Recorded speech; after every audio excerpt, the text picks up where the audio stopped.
Good afternoon, everyone. Welcome to this video. So we got the Gwent Roadmap on the developer stream. If you haven't watched it, go do it. I actually, in a too long didn't read sort of way, I liked this one.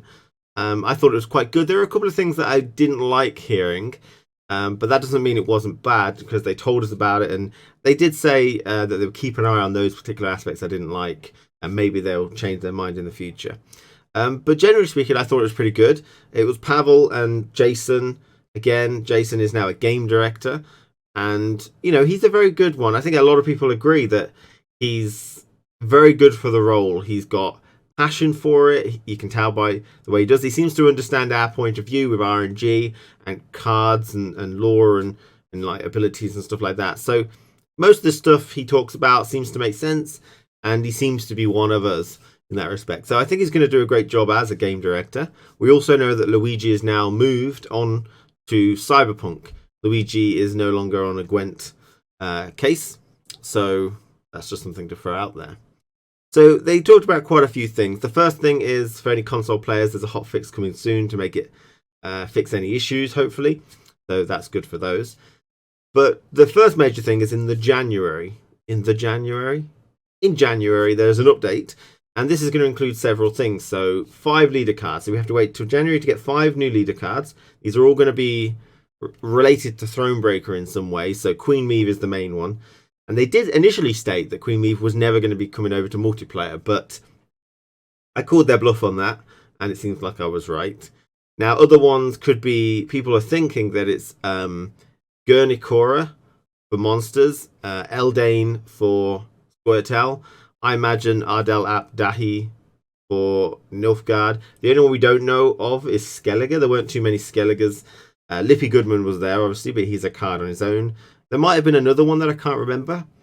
But I think if I had to choose someone for a Skellige leader, it would be some progenitors of the clans like Tyr or, you know, the other guys, or maybe Hemdall. Or if I just had to choose someone else, maybe Madman Lugos, because he's a clan leader. Which is the criteria for all the other leaders of the Skellige things, usually.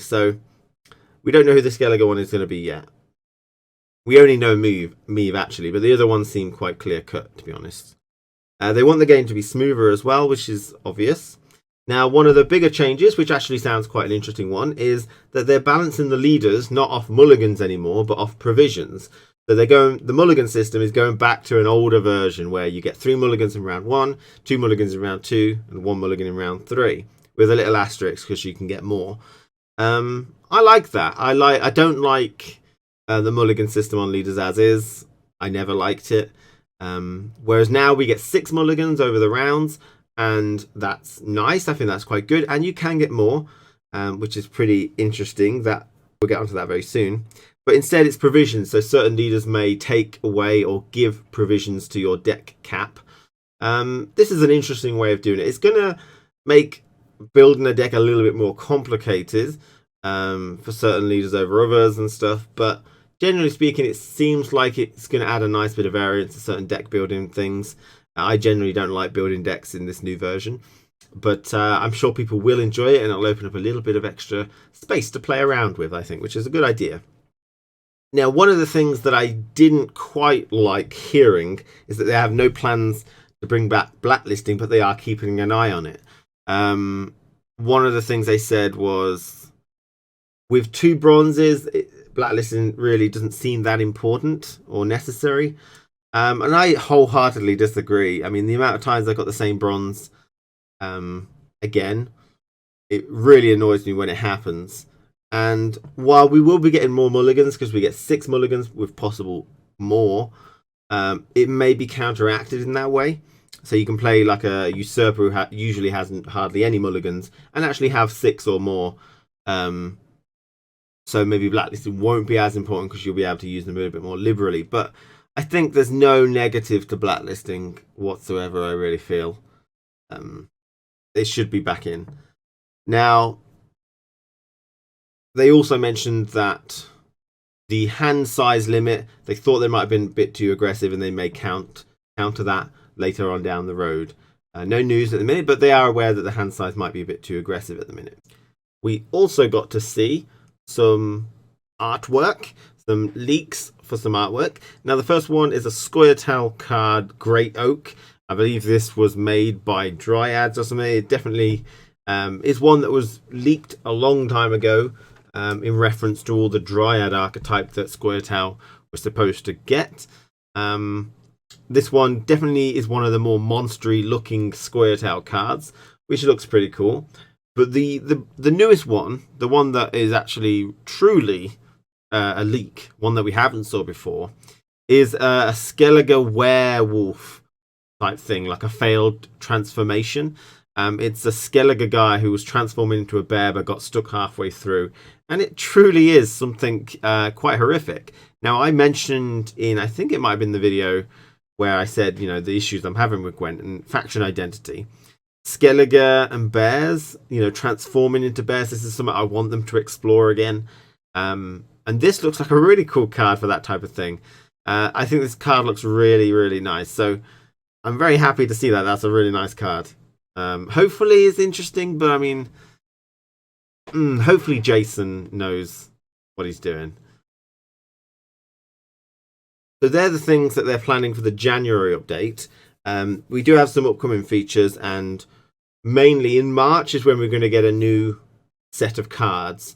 This will be for existing archetypes, maybe some new archetypes. But I think it's about 100 cards in March. So we have to wait another 3.5 months before we get all those cards to really hopefully spice the game up a lot. Now, I've been mentioning with the mulligans that you can get more mulligans. This is another one of the big things that they're changing, which is interesting to see how it plays out. I think it's nice that they're trying to change these things quite dramatically. Obviously, the game's supposed to be out now, so hopefully we would have sorted all this out by now, in my opinion. But basically what they're doing is when you overdraw cards in the current Homecoming, you discard them, don't you? This prevents or tries to incentivize not dry passing in round 1, or dry passing or passing at any point when you've got 7 cards or more. However, now the cards that you would overdraw, you don't discard, but you gain extra mulligans for. So if I dry pass in round 1, where I would normally get 2 mulligans in round 2 just generally, because I draw cards, every card that I would have drawn gives me an extra mulligan. Okay, so this allows you to do dry passes or passing quite early on, because they don't mind dry passing, but it was a bit too prevalent. They're trying to make this way be less prevalent, but still be an option. If you want to, you can dry pass and help a bad hand and try and mulligan a lot more away, which is nice. I actually think it's a nice idea, and we'll have to see how it plays out. But to go along with this, they're changing how many cards you draw as well. So instead of 3 cards and 3 cards, they're looking at 2 cards and 2 cards, or possibly 1 card and 2 cards, or possibly 2 cards and 1 card. But he did mention and stress that he wants you to draw 2 cards in round 3, because if you have to top deck, you play all your cards, he wants you to have multiple cards, so then you can actually use a little bit of synergy possibly, rather than just, here's my big strength unit versus your big strength unit. Okay, so there's a potential chance for synergy if you draw 2 cards in round 3 for top decks. So, good. I think that's good, you know. One question would be, with less card draw, instead of drawing 6 cards, you're now drawing like 3 or 4. Your deck's going to be less consistent, but you may have more mulligans. But you're not going to play as many cards from your deck as you usually could do, because there's not as many tutors anymore. Another big thing with the lessening of draws, it affects the game on a whole based on tempo.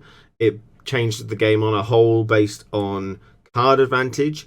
At the minute, because we draw 3 cards and 3 cards, we can go down to 4 cards in general, 4 or 5 cards, and not lose any card advantage. Even if we lose round 1, we'll just lose the last say.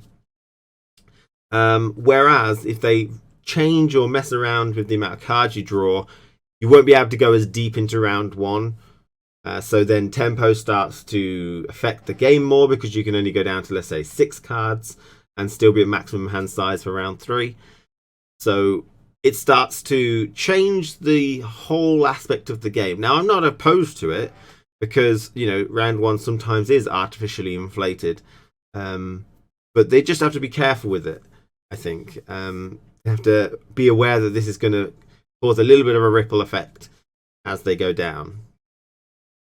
So continuing with some stuff that they're trying to improve, they mentioned that seasonal trees and faction challenges they're trying to improve. They've gotten a bit stale, so they want to revamp them a little bit, which seems fine. They actually mentioned a lot of cool and interesting ideas, having certain quests for faction challenges, not necessarily always 1v1. Like the first faction challenge we'll get is all 5 factions, and you have a quest for one and you do it, and it's kind of like a voting system to see which faction's the best. Maybe they'll do leader challenges where which leader's the best, but I'm not sure, because the leader one sounds like you'll play the leader which is the most powerful if it counts on wins. I don't think it only counts on wins, on victories, but maybe how many you play or how many you kill or how many you defeat of each one or something like that. I don't know.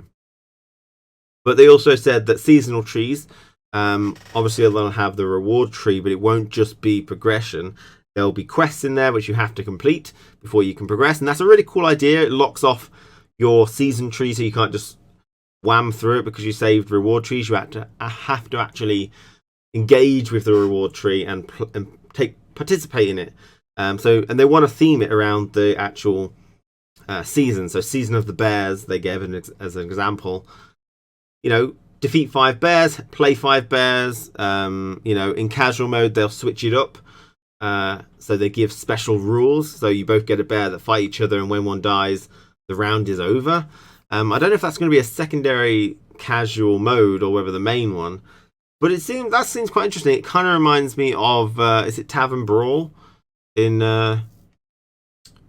Hearthstone, where you get special rules, and that sounds really cool, to be honest. I like the sound of that. That sounds like a nice fun thing to do, you know, every now and then, which is pretty cool. So lastly, we've got a couple of smaller other things as well, which is they want to do more communication. They've said they want to do that for a while. Looks like they're going to try and do it again. I think they said like once a week or once a couple of weeks. They're going to do a stream or something like that. They also mentioned that holiday events are probably not going to come back. This is the Midwinter Festival, Midwinter Hunt, Sourvine, that type of thing, because the amount of time to create it versus consume it is not really worth it. If they do bring it back, it would be different. One thing which I kind of agree with, doing open PTRs, not a good idea because a lot of the hype gets lost straight away, and I agree with that. I think it's better to keep the hype for the actual release and let everyone play on an even footing, or at least keep it very close and tight knit, maybe, or do internal testing, you know. But arena modes, they're not changing it really that drastically, but they will change certain game modes. So, you know, deck swap. Now we've got the deck tracker. That's a really cool thing, whereas before it was pretty crap. But instead of golds only and bronze only, they're going to do like 11 plus provisions only and 4 provision only. And that kind of opens up a different aspect to it, you know, where you can only have certain provisions. And so that's nicer. So, like I said, that's pretty much it for the run through of what they said. Do watch it again, and they'll talk a lot more, I suppose. They did a lot of Q&A at the end, but generally speaking, I was really happy with this. Now, to finish this particular video, I'm going to talk about very quickly my own relationship to Gwent. I have been finding it quite difficult, and I think if you've watched my channel or my Twitch at all, you'll notice I haven't played Gwent in a while or posted a video, and that's because I am finding it difficult. I did a video on it a while ago. So regarding this, I did like this developer stream. It doesn't change my opinion about Gwent right now, but this is a really nice step. So what I'm going to do is I'm not really going to play Gwent until at least January, when we get the 5 new leader cards and, you know, some of the other fixes like leaders being provision, not mulligan based, and maybe some other small things that they do with draws and stuff like that. So I'm probably not going to play Homecoming at all or Gwent at all until January. I'll see what it looks like then. Hopefully I'll enjoy it then. If not, I'll wait till March and those other cards, and hopefully that'll bring me back, because March can still bring some core mechanic changes with, you know, hand size and stuff like that. So that's really what I'm looking for at the minute, is the core changes to some of the things and the less prevalence of removal and stuff. which did get toned down a little bit. But so that's what I'm going to do. I'm going to stay off it, give myself a break, and so hopefully I can come back in January and be a bit more renewed about it. So thank you for watching this video. Take care of yourself, and I'll see you again very soon.